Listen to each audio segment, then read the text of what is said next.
Good morning.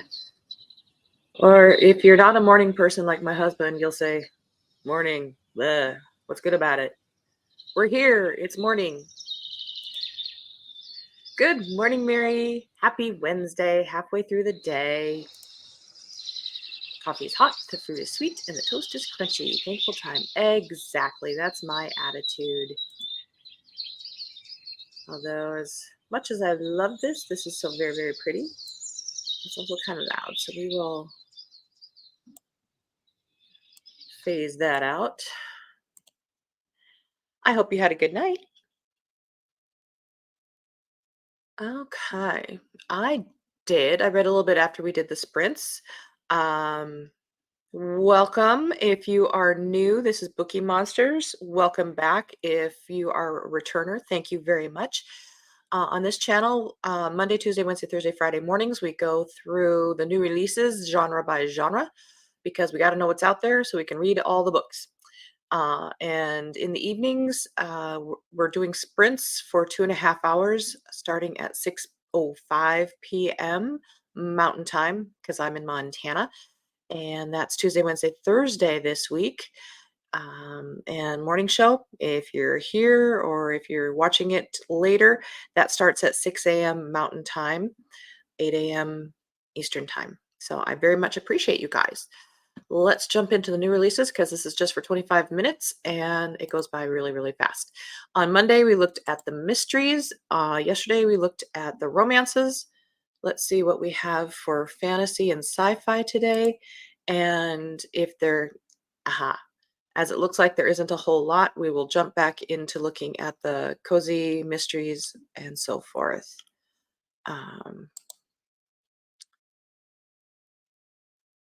All right.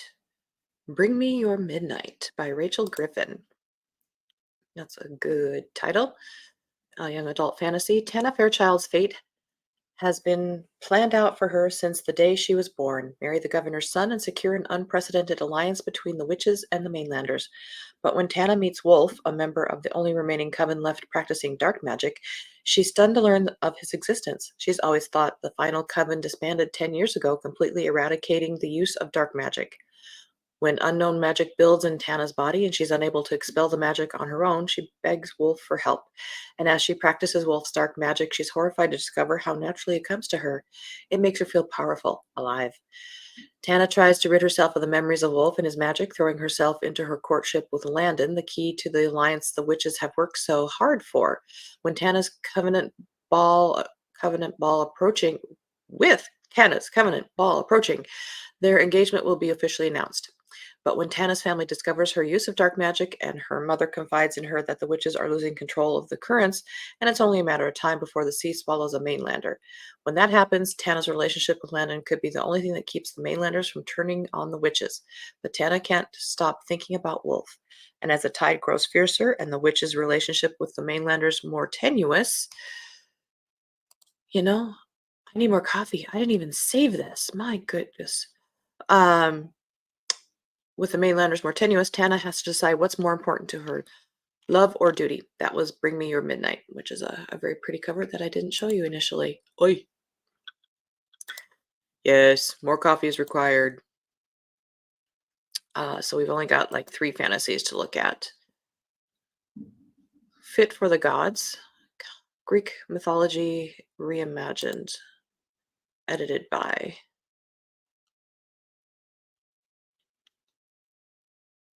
Looks like short stories, maybe. The Narrow by Kate Alice Marshall, also a young adult fantasy. Everyone has heard the story of The Narrow. I haven't. The river that runs behind the Atwood School is only a few feet across and seemingly placid, but beneath the surface, the waters are deep and vicious. It's said that no one who has fallen in has ever survived. Eden White knows that isn't true. 6 years ago, she saw Delphine Fournier fall into the Narrow and live. Delphine now lives in careful isolation, sealed off from the world. Even a single drop of unpurified water could be deadly to her, and no one but Eden has any idea why. Eden has never told anyone what she saw or spoken to Delphine since, but now unable to cover her tuition, she has to make a deal. Her expenses will be paid in return for her serving as a live-in companion to Delphine. Eden finds herself drawn to the strange and mysterious girl, and the two of them begin to unravel each other's secrets. Then Eden discovers what happened to the last girl who lived with Delphine. She was found half drowned on dry land. Suddenly, Eden is waking up to wet footprints tracking to the end of her bed and the sound of rain on the windows when the skies are clear and a ghostly silhouette in her doorway. Something is haunting Delphine, and now it's coming for Eden too. That's not fantasy, that's horror. Not for me. These were the sci-fi by The Blue Beautiful World by Kieran Lord. As First Contact transforms the Earth, a group of gifted visionaries race to create a new future in this wondrous science fiction novel. The world is changing and humanity must change with it. Rising seas and soaring temperatures have radically transformed the face of the Earth. Meanwhile, Earth is being observed from afar by other civilizations, and now they are ready to make contact.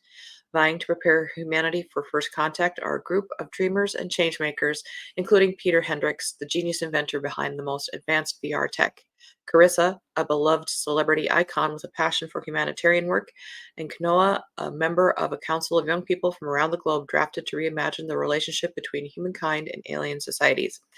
And they may have an unexpected secret weapon. Owen, a pop megastar whose ability to connect with his adoring fans is more than charisma. He has a hidden talent that may be the key to uniting Earth as it looks towards the stars. But Owen's abilities are so unique that no one can control him, and so seductive that he cannot help but use them. Can he transcend his human limitations and find the freedom he has always dreamed of? Or is he doomed to become the dictator of his nightmares? That sounds very young adult to me. But it's not labeled as such, but the topic certainly is. Although First Contact for me will always in my heart be Star Trek and in Bozeman, Montana. If you know, you know. The Infinity Particle by Wendy Zhu. I'm thinking that's how that's pronounced. It's a graphic novel. Eh. We've got Time a Wastin'. Those are the sci-fi fantasies for this week on bookriot.com. Let's go back to fresh fiction and go back to the cozy mysteries and so forth there.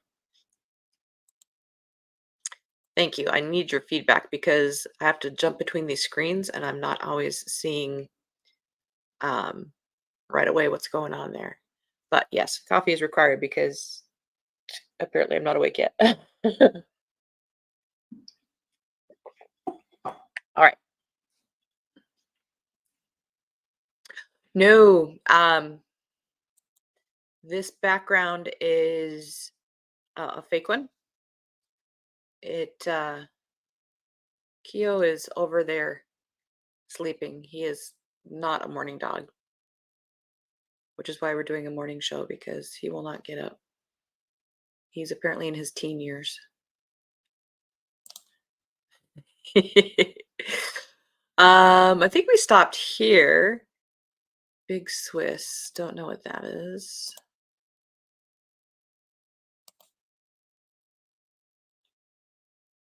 Uh, Definitely not a mystery. All right, but Murder She Wrote, we know is a mystery by Donna Andrews. This must be somewhere in the 20s in her series by this point. 30s. Book 33. Murder She Wrote. Meg is relaxing in the hammock, taste testing Michael's latest batch of Arnold Palmer's and watching the hummingbirds at their feeders when her hopes for a relaxing early summer morning are dashed. First, her father recruits her to help him install a new batch of bees in the hive in her backyard. Then Mayor Schiffley recruits her to placate the NIMBYs, not in my backyard, as she calls them, a group of newcomers to Caerphilly who have built McMansions next door to working farms and then do their best to make life miserable for the farmers. And finally, Meg's grandmother shows up. There's commas in there that should not be. Trailed by, I'm sorry, I'm a part of the grammar police, specifically the adverb division, but those commas aren't supposed to be there. Trailed by a nosy reporter who is writing a feature on her for a genteel Southern Ladies magazine. Cordelia drafts Meg to accompany her and Deacon Washington of the New Life Baptist Church and the reporter, alas, in their search for a long lost African American cemetery. Unfortunately, what they discover is not an ancient cemetery, but a fresh corpse. Can Meg protect her grandmother and care Philly from the reporter who seems to see the worst in everything and help crack the case before the killer finds another victim?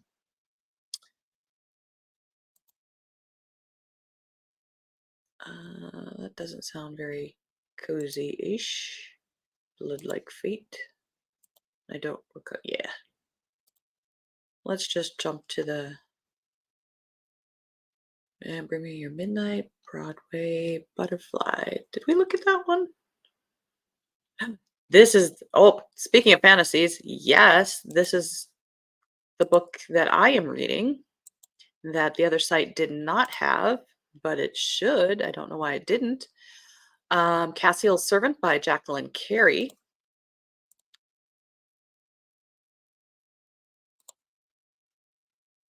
And making it fresh. Yeah, that's a good question. Um, and Nora Roberts, writing as JD Robb, she's in the 50s, if not 60s yet. And I read each and every one, and I love each and every one. They are amazing. All right. Returning to the realm of Terdange, which captured an entire generation of fantasy readers, myself included. Author Jacqueline Carey brings us a hero's journey for a new era. In Kushiel's Dart, a daring young courtesan uncovered a plot to destroy her beloved homeland, but hers is only half the tale. Now we see the other half of the heart that lived it. Cassiel's Servant is a retelling of cult favorite Kushiel's Dart from the viewpoint of Jocelyn, Castellan warrior priest and protector of Phaedra Nodalane. He's sworn to celibacy and the blade as surely as she's pledged to pleasure, but the gods that serve have bound them together in a fabulous trilogy. When both are betrayed, they must rely on each other to survive.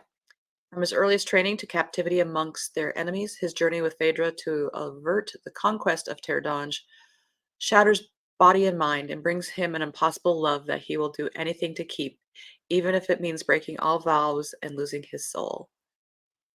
Oh, I love that trilogy. And now we're getting his story. I'm I'm just so happy.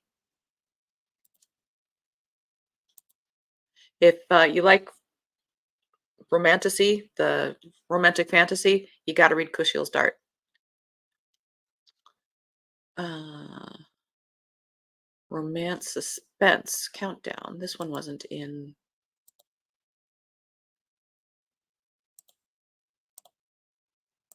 I'm going to shut down some of these tabs while I'm here. Oh, is this one sneaking in?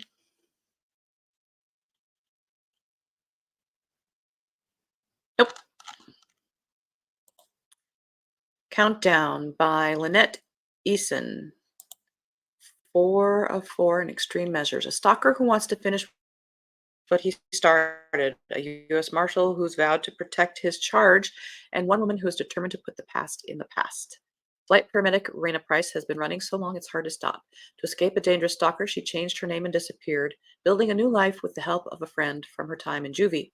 It feels good to put her energies into saving people's lives, but because her stalker was never found, she's never stopped looking over her shoulder, and one can only run so far before the past finally catches up.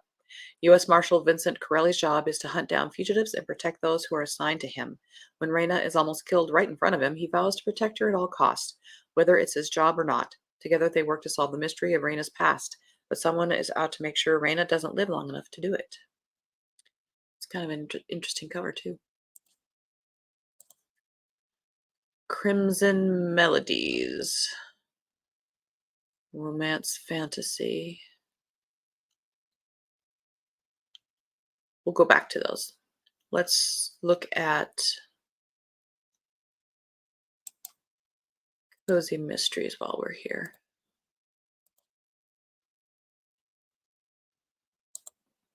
Sorry.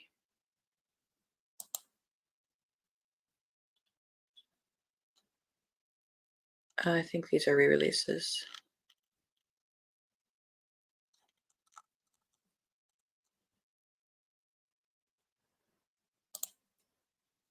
But we'll look at this anyway.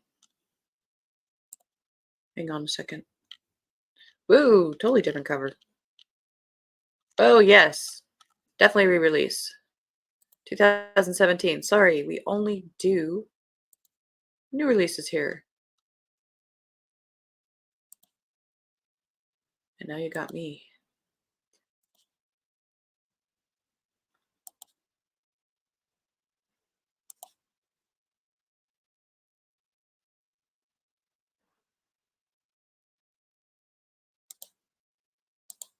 with technical difficulties. Goodness, Mercury isn't in retrograde, so what the heck is going on here? Uh, did we look at Deadly Deaths? It seems like it's been so long since Monday.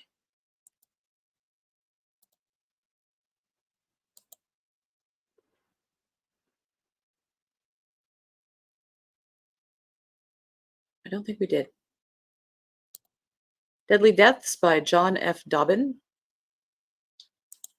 A notable archaeologist close to finding a priceless artifact meets his untimely demise. Matthew Shane vows to find his murderer. Matthew Shane is a law professor in Salem, Massachusetts, where he enjoys a rewarding mentorship with Professor Barrington Holmes, a well known archaeologist. But when Professor Holmes is found dead in his office and the police rule it a suicide, something doesn't sit right with Matthew. He becomes determined to find the true case of Holmes' death and bring closure to his widow. Matthew soon learns that Professor Holmes belonged to a group of notable archaeologists dubbed the Monkey's Paw, who were all entangled in an expedition to find an unknown object of unprecedented historical and financial value. Each member had been given one piece of the instructions to find the object, but some of the men had encountered horrific twists of fate before the group could reunite to continue in their search. Joining forces with the remaining members, Matthew's quest for the cause of the apparent curse of the monkey's paw leads him on a global wild goose chase that culminates in a turn of events not even Professor Holmes could have predicted. I like those kind of stories. I don't know. For some reason, that one's.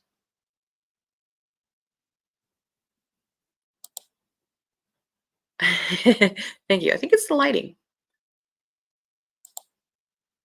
Yeah, I don't think we did either. I like those kind of stories, like Indiana Jones ish kind of stories.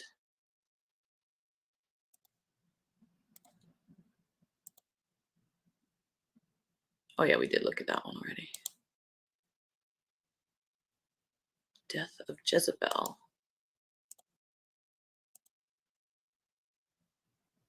Oh, that's a classic. Let's look at a classic. What the heck?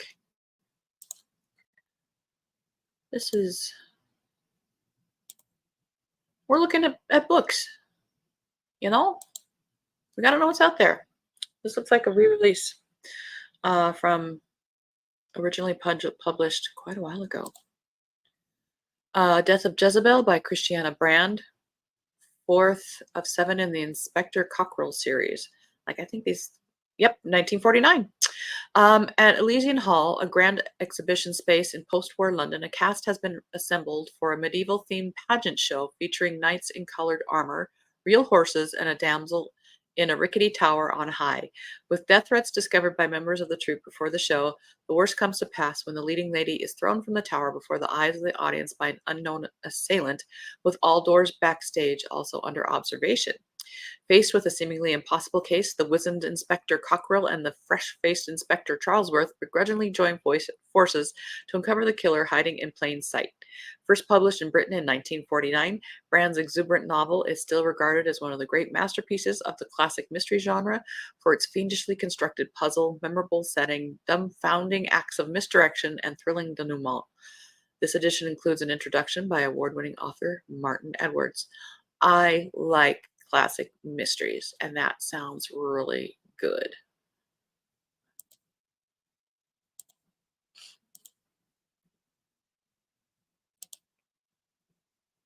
Yes. That's why we go through these so we can see if we can check these out further. I did not see the latest Indiana Jones. I was it okay? And nothing to write home about. Oh, that's too bad. It's kind of sad. I think it's sad for the legacy of Harrison Ford. Yes, he participated, but and laughed all the way to the bank. I'm sure they paid him gobs. Exactly. I like those classics. I love historicals, but those written of that era, I love them too. Delicate Condition. I think we did that one. Demystifying it. I know we did Evergreen or From the Shadows. We did not do this one. Is this a paperback release? I think it is.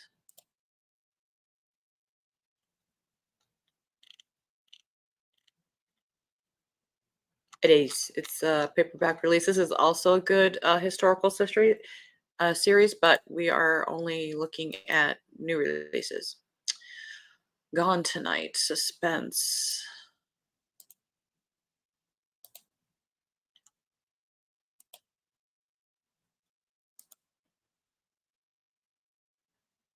I don't think we did. Is this also a paperback release? I tell you,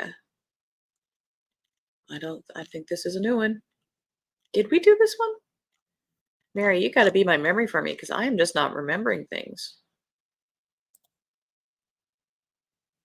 And we're getting all kinds of pop-ups there.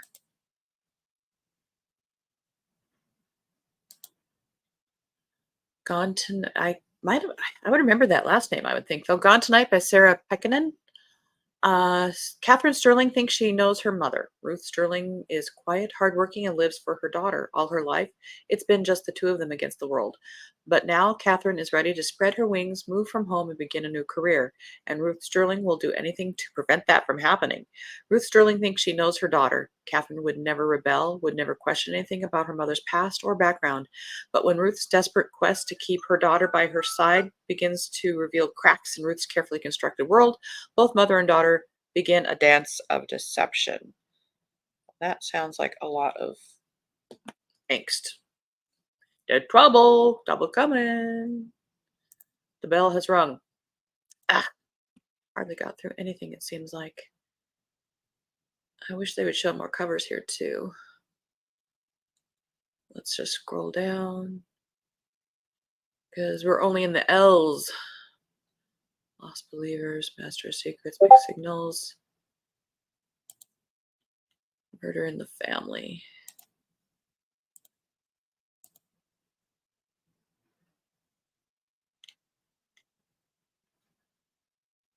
That's even coming out in September. That's in the wrong book, in the wrong month.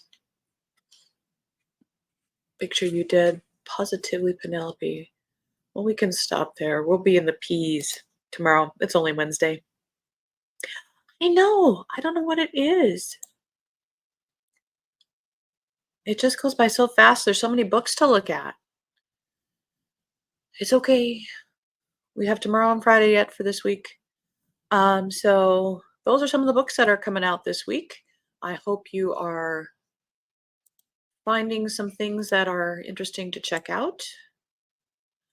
And I hope you're reading some good. Oh, you saw something. Sandra Brown, yes. See, that's why we got to look at stuff. You just don't know what's out there. Um,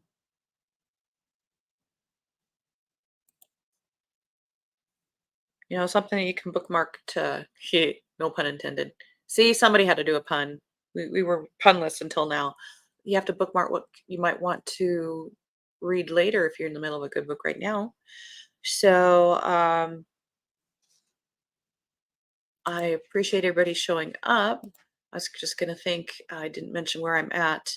Um, I kept reading some more of Cassiel's Servant last night, so I'm up to 11%. I'm still reading my sci-fi No Honor and Death by Eric Thompson. I'm up to 65% on that. And in audio, I am listening to Full Moon, the second in the Dresden Files. I'm up to 34% in that. So I'm making good progress in all the books. But I hope you guys have a wonderful Wednesday. Hope you're reading and remember, you don't get good person points if you're reading something you're not liking because reading is enjoyable. You don't have to turn a report on it unless you're a student. You don't have to finish a book if it's not working for you. So I hope you're reading something that you're liking. Try something new. If you need suggestions, let us know. We're always open for that too. Mary says, "Have a great day. See you a little bit later." Made 4 memory Oh, awesome. That's right. Good job. Good job. All right, everybody. Have a good morning. Sorry, today seemed a little bit chaotic and it went really fast. So I don't know. Something's going on. All right. Thank you so much. And remember, tonight we're doing reading sprints at 6:05 Mountain Time. Hope to see you. Have a beautiful day. Bye bye.